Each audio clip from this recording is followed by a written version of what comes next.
네, 오늘 함께 보실 말씀은 요한일서 1장 1절부터 5절까지 말씀입니다.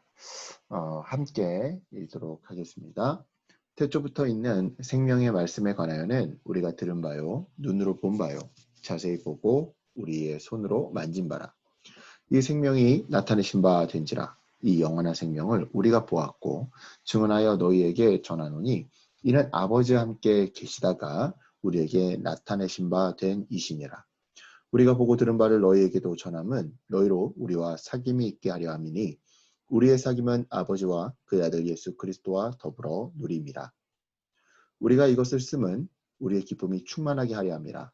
우리가 그에게서 듣고 너희에게서 전하는 소식은 이것이니 곧 하나님은 빛이시라 그에게는 어둠이 조금도 없으시다는 것이니라. 이 말씀을 중심으로 요한일서 첫 번째 시간, 주님의 빛이 있어야 잘 보고 잘 자라갑니다 라는 제목으로 여러분과 은혜를 나누고자 합니다. 여러분, 코리 텐붐 여사님을 아십니까? 주는 나의 피난처라는 책을 쓴 선교사이자 저술가인데요. 네덜란드 사람이었던 그녀는요, 제2차 세계대전 당시 집에 유대인을 숨겨준 죄로 가족들이 모두 독일의 강제 수용소에 갇히는 순환을 당하게 되었습니다. 그리고 그 과정에서 부모님과 언니는 가혹한 고문을 이기지 못해 결국 수용소에서 죽고 말았죠. 다행히 구사일생으로 혼자만 살아서 고국으로 돌아오게 된 코리텐붐 여사님은요. 이후 신학교에 가서 공부를 하고 주의 종이 되었는데요.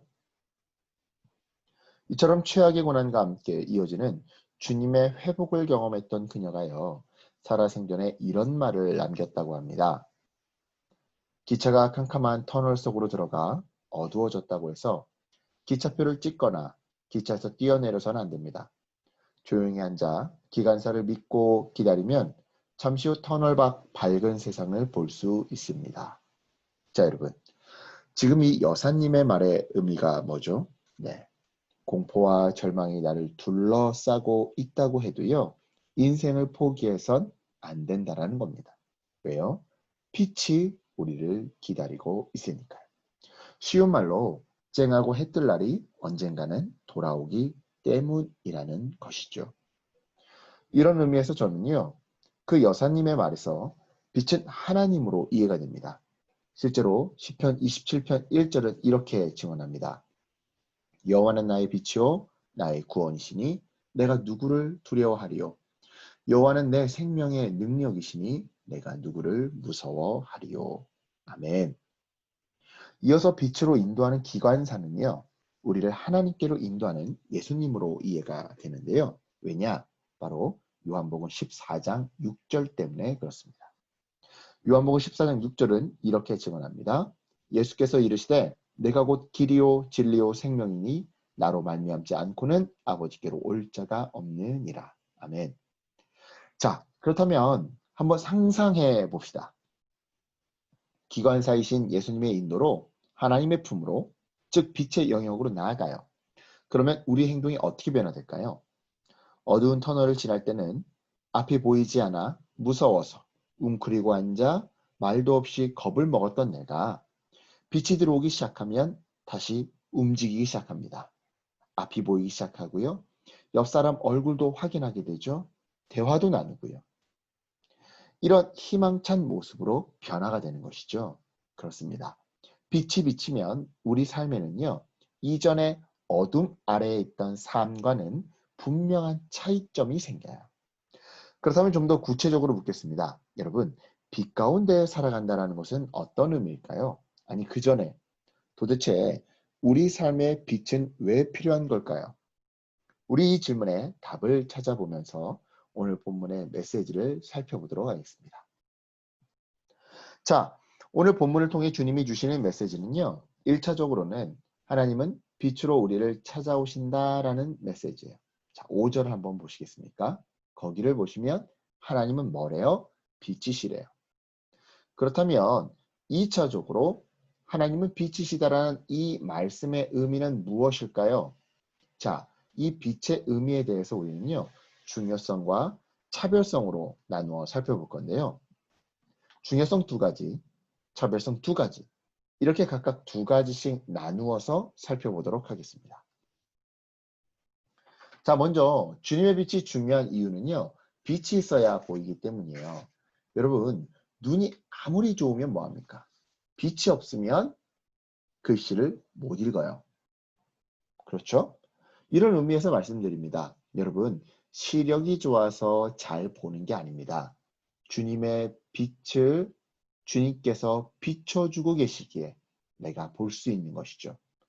또한 여러분, 마찬가지로 시력이 나빠서 앞을 못 보는 게 아닙니다. 주님의 빛 가운데 거하고 있지 않기 때문에, 어둠 속에 거하고 있기 때문에 아무리 시력이 좋아도 내가 앞을 못 보는 것이죠. 마찬가지입니다, 여러분. 마음의 어둠이 되었든 인생의 어둠이 되었든 사업의 어둠, 관계의 어둠, 그 어떤 어둠이 되었든 그 문제의 해법이 잘 보이지 않고 파악이 안 돼서 대책조차 서지 않는 이유는요. 주님의 빛 가운데 거하고 있지 않기 때문입니다.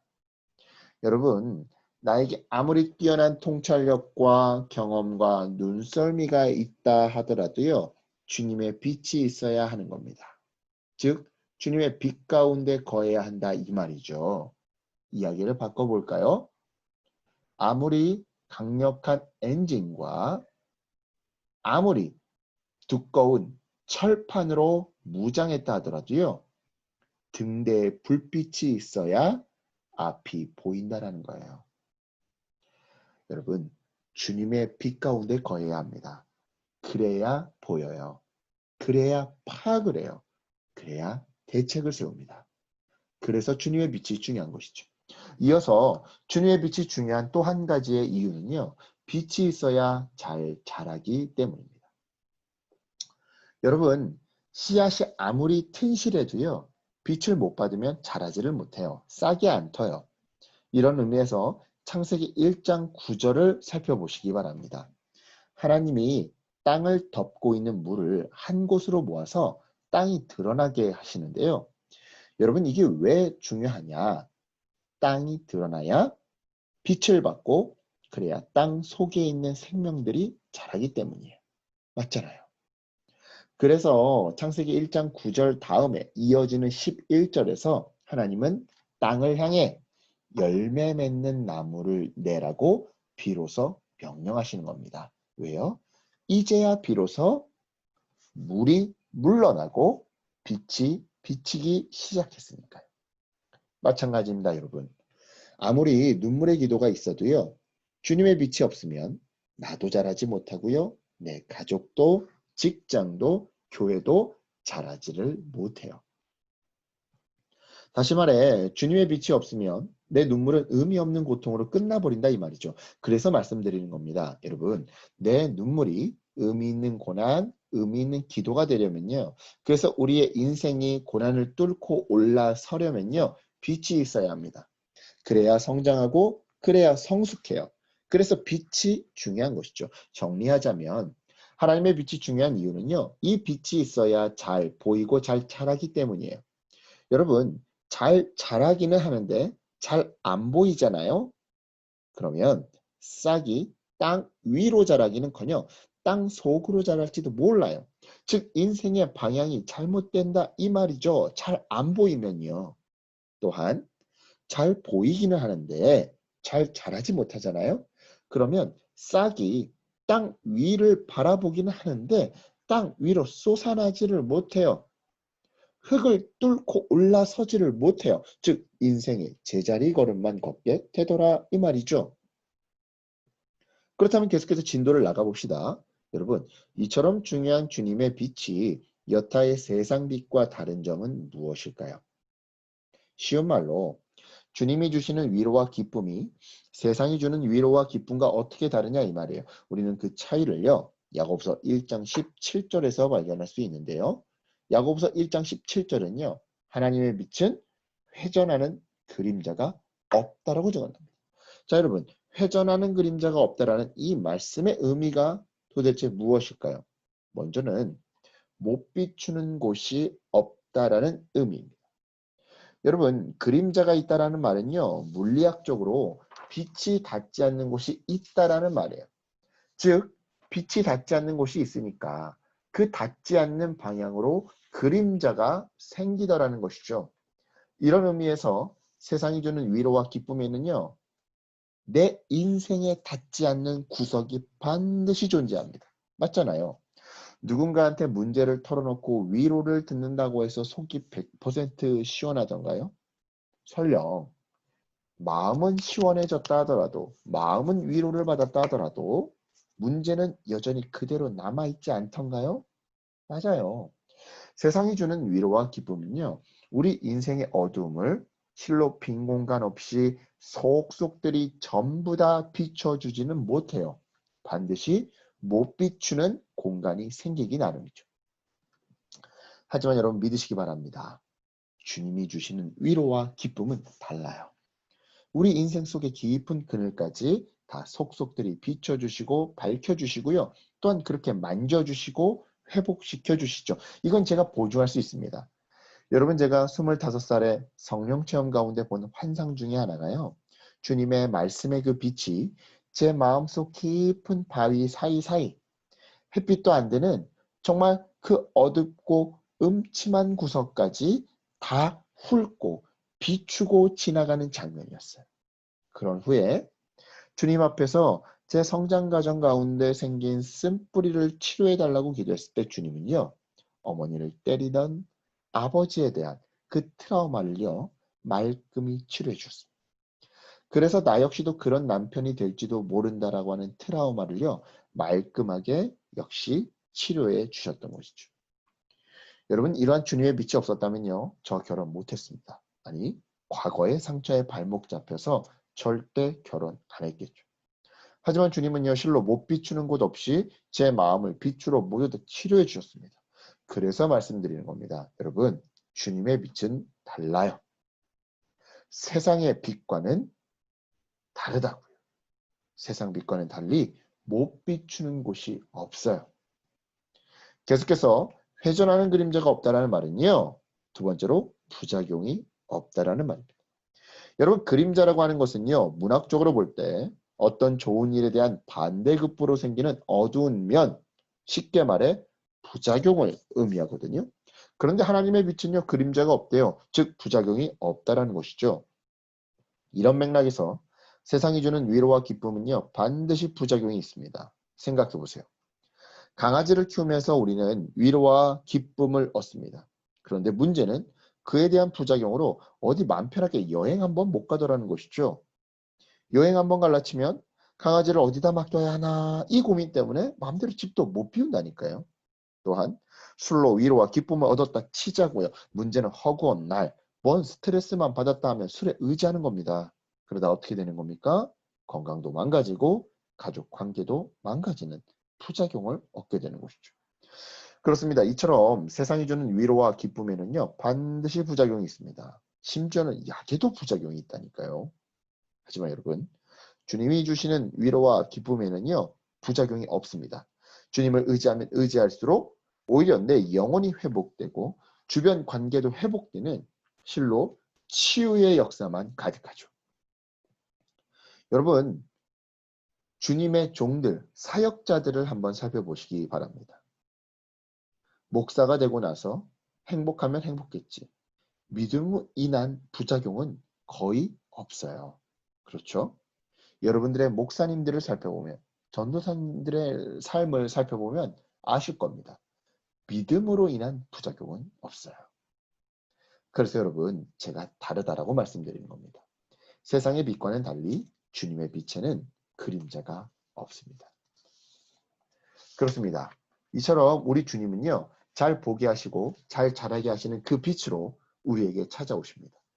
또한 못 비추는 곳이 없고 부작용이 없는 그 빛으로 우리에게 찾아오시죠. 단 누구를 통해서 찾아오십니까? 바로 예수 그리스도 그 생명의 말씀을 통해서 찾아오세요. 그게 바로 오늘 본문 1절부터 3절까지 숨겨진 의미인 것이죠. 그렇다면 여기서 마지막 질문입니다. 생명의 말씀 대신 예수님은 왜 하나님의 빛을 우리에게 전해주시는 걸까요? 그 이유가 본문 4절에 나오는데요. 바로 기쁨이 차고 넘치게 하시려고 그래요.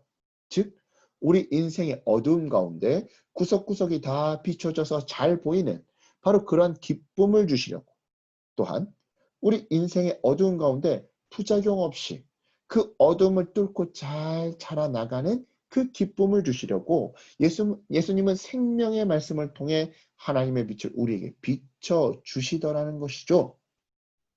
그래서 오늘 본문을 통해 주님이 주시는 하나님은 빛으로 우리를 찾아오신다 라고 하는 이 메시지가요, 우리에게 있어 기쁨의 소식, 바로 복음이 되는 겁니다. 왜요?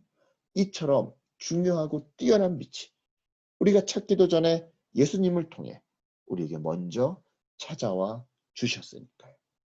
그리고 그 빛 가운데 하나님과 교제하자고 우리를 먼저 초대해 주셨으니까요. 무엇보다 이 빛 가운데서 이제 인생의 어두움과 고난 극복은 단순히 시간 문제에 불과한 거니까요. 마치 때가 되면 땅을 뚫고 새싹이 올라오듯이 말이죠. 이런 의미에서 말씀드립니다. 사랑하는 여러분, 혹시 어두운 가운데 계십니까? 그렇다면 하나님을 찾으시기 바랍니다. 그리고 예수님께 매달리시기 바랍니다.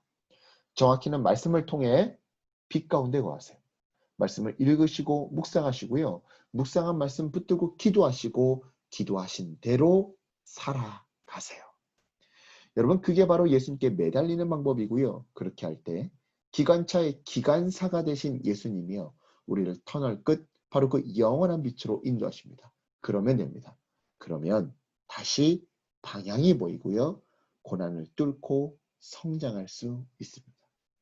사랑하는 여러분, 이 믿음으로 말씀을 통해 빛으로 나아가시는 그 흙을 뚫고 저 태양을 바라보며 태양을 향해 자라나가는, 그래서 이 고난의 시기에 잘 보고 잘 자라가시는 저와 여러분 되시길 주님의 이름으로 간절히 축원합니다. 아멘.